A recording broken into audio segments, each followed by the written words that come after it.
Hablar con Soledad Gori, que está en nuestros estudios. Soledad, socio investigadora del CONICET, y recién lo adelantábamos, ¿no? Las falsas noticias y sobre todo en tiempos de coronavirus. ¿Cuál es tu mirada?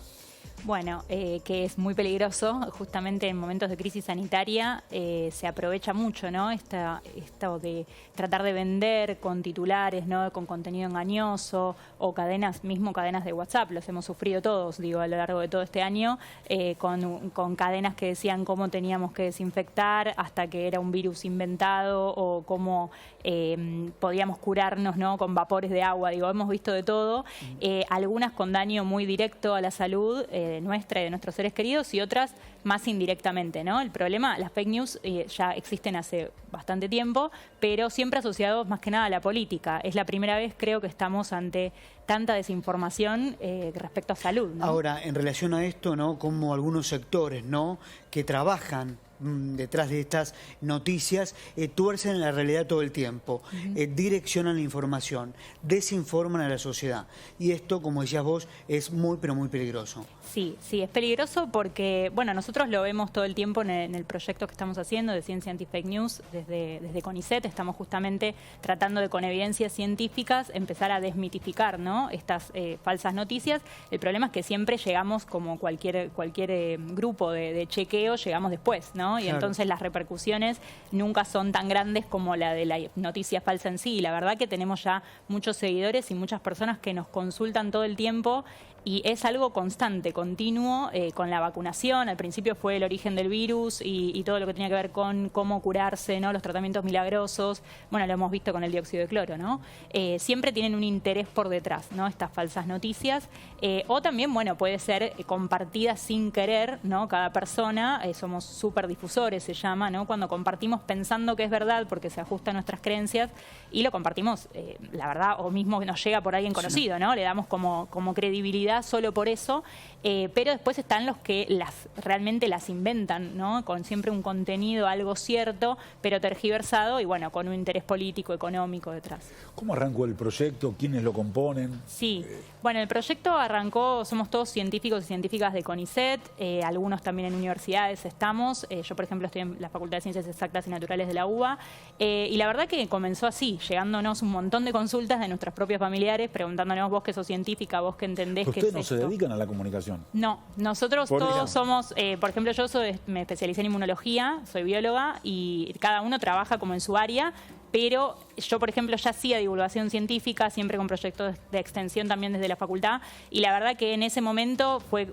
nada, cranear un poco el proyecto y decir, bueno, esto que estoy haciendo con mi familia, bueno, vamos a aumentar la familia y vamos a darlo como servicio también a la sociedad, ¿no? Es un proyecto voluntario y autogestivo, que lo que hicimos fue ponerlo en manos de CONICET porque nos parecía que también eso iba a remarcar, ¿no? Ese prestigio que tenía antes y que en los últimos años la verdad que fue bastante ninguneado el organismo. Soledad, si hablamos de la Sputnik V, que es la vacuna que se está aplicando en la Argentina, una de las vacunas, bueno, dirigentes de la oposición, una dirigente importante de nombre, Elisa Carrió, acusando al presidente de envenenamiento. Ella difundió estas declaraciones, hizo una denuncia contra el presidente Alberto Fernández. Hay gente que al escucharla no se anotó para vacunarse y ahora sí se quiere vacunar. Sí. Y esto es un problema, ¿no? Es un problema. Fue tremendo lo que hemos vivido con la Sputnik. La verdad es que el desprestigio que se le hizo tanto a la institución, ¿no? Que la generó, porque convengamos que Gamaleya es un centro que tiene un reconocimiento increíble para nosotros, y la verdad que fue sistemático, ¿no? Esto lo hemos visto y costó mucho poder desmitificar, digo, desde, no sé, mi celular explotando, desde los 42 días sin alcohol, que fue algo que nos pareció súper bizarro, porque al lado de todo lo que podía preocupar, digo, estar 42 días sin tomar alcohol, también una información que no era así, no era cierta, todo el mundo preocupado. Desde eso hasta, bueno, todo lo que se ha dicho, el envenenamiento creo que es el extremo, ¿no? La verdad que sí, a nosotros nos preocupa mucho, más cuando viene de referentes políticos y mismo también de los medios de comunicación en sí, claro. Digo, periodistas, actores opinando también sobre si se van a vacunar o no, digo, la verdad que nosotros estamos ahora también trabajando trabajando con la Defensoría del Público porque estamos tratando de ayudar a hacer recomendaciones para la cobertura de lo que es el plan de vacunación, porque bueno, es esto, dejar que también todo el mundo opine, digo, en ciencia no hay opiniones, digo, sino que hay evidencias, ¿no? Hay consensos científicos. Y la Ahora, verdad vos que con Sputnik fíjate se vio eso. es que la campaña fue explícita, ¿no? Los antivacunas, como los denominamos. Hoy Sí. por hoy la Sputnik B es requerida hasta por países europeos. Sí, sí, y de hecho hoy mismo creo que acá, a ver, todos estaban esperando el paper, ¿no? Cuando salió el paper a nosotros nos causaba un poco de gracia porque decíamos, bueno, ¿qué es el paper? Digo, ¿se sabe la comunidad? Porque no ha tenido tanta educación, digo, a nivel científico como para saber que si se necesita o no se necesita un paper, qué tiene ese artículo científico.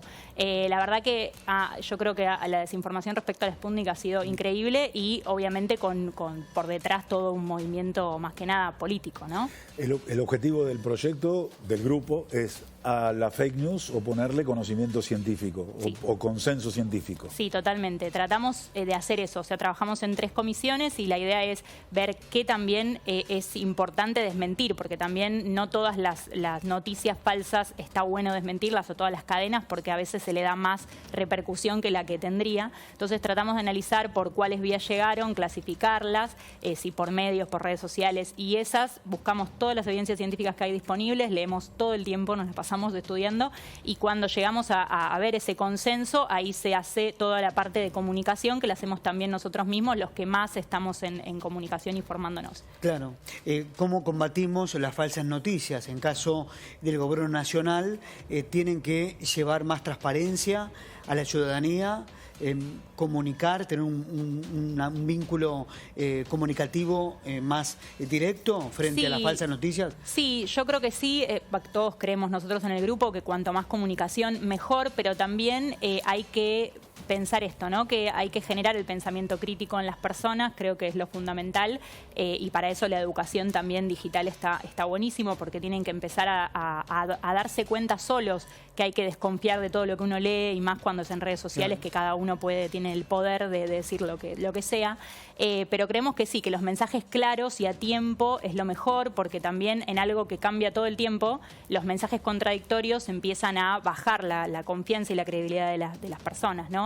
Pero bueno, también en el momento que estamos es difícil no tener mensajes contradictorios. Digo, lo ha tenido la OMS con los barbijos sí, barbijos no, porque las evidencias se van acumulando. Ese es el tema de comunicar también todo lo que es preliminar. Al principio de la pandemia vimos que se comunicaba mucho desde los medios de comunicación por la avidez de información que había para publicar de COVID, trabajos que todavía estaban como preliminares, no revisados por pares, no publicados, entonces no tenían que llegar en verdad a la sociedad. ¿Por qué? Porque eso genera después un mensaje contradictorio y baja la adherencia, ya sea a tratamientos o a vacunas.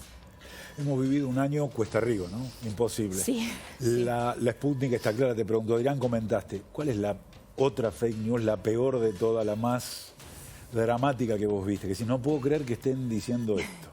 Bueno, es que son tantas, pero la del origen del virus que fue creado en laboratorio, tenemos también algunas más bizarras, como decimos nosotros, que es la transmisión del virus por antenas 5G y la gente rompiendo las antenas. Eso se ha visto, sí, a nivel global se ha visto eso en otros países ¿Personas también. derribando antenas? Derribando antenas porque era como... Son las teorías conspirativas, ¿no? Que lo que hace también es que en estos momentos de incertidumbre haya más teorías conspirativas y gente que tiene una predisposición, eso se está estudiando, que justamente son personas que tienen una predisposición a creer en eso para tener algo de seguridad, porque ante un momento de tanta incertidumbre nos agarramos de algo, ¿no? Entonces empieza esto, que está todo inventado, que en realidad las 5G es lo que lleva el virus a todos lados, que las vacunas tienen microchips que nos van a controlar como si no nos controlaran con esto ya.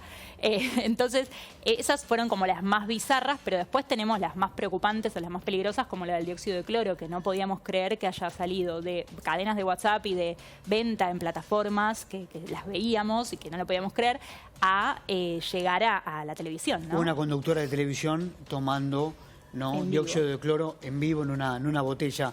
Ahora, yo leí un artículo en Le Monde Diplomatique que hablaba de estos grupos de extrema derecha que están detrás de las falsas noticias, que saben utilizar muy bien las nuevas tecnologías.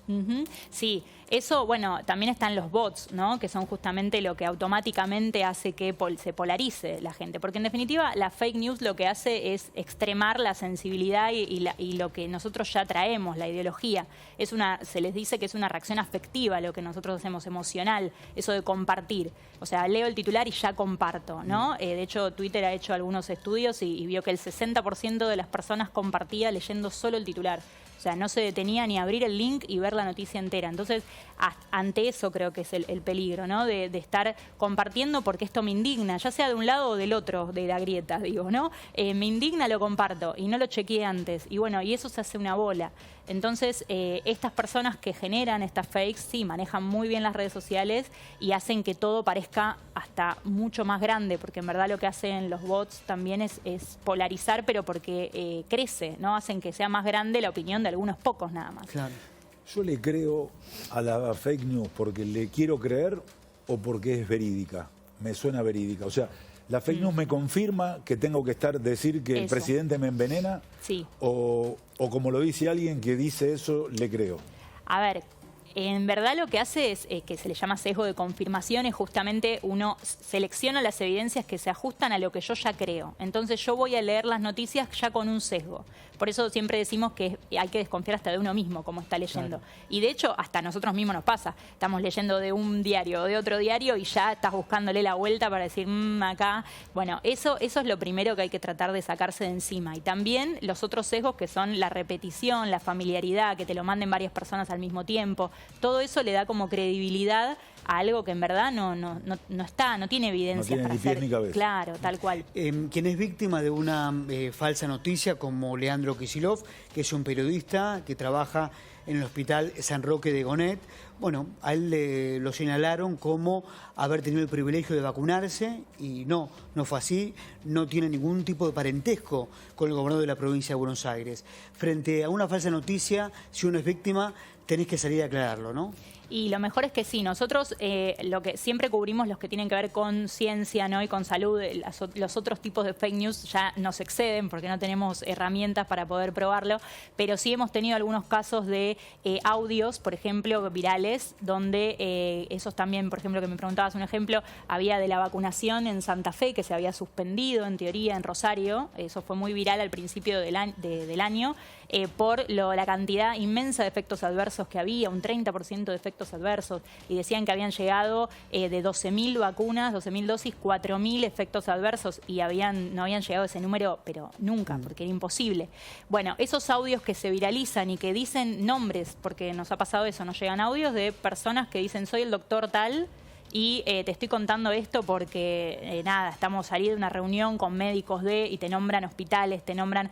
Bueno, es a propósito, les ponen como personas reales y lugares reales para que tengan más credibilidad, pero en verdad la información no es así. Entonces sí, que una persona que es la víctima salga a decir, no, yo no soy esa persona que mandó ese audio, y la verdad que ayuda. Ahora, fíjate vos que pueden provocar angustia, temor en la misma gente, en la misma sociedad. Sí, ¿no? sí, y mismo también en el caso, bueno, el dióxido de cloro creo que fue lo más extremo en cuanto a tratamientos, pero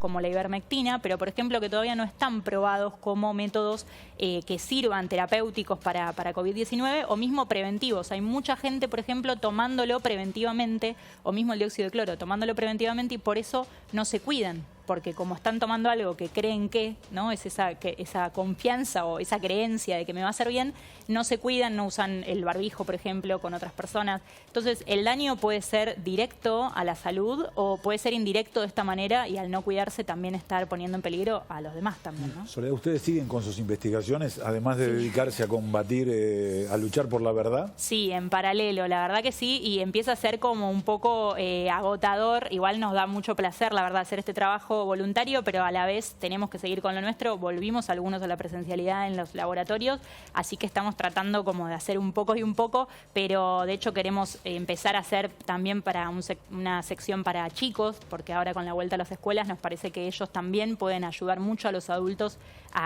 bueno, son medio así de marcar los errores, les niñes son como de ponete el barbijo bien, ¿no? Entonces queremos tratar de hacer un anti-fake kids, a ver si podemos. Hay muchos proyectos conceptos, pero bueno, también necesitamos tiempo, ¿no? Estamos en tiempos de pandemia, Soledad, pero también en tiempos electorales.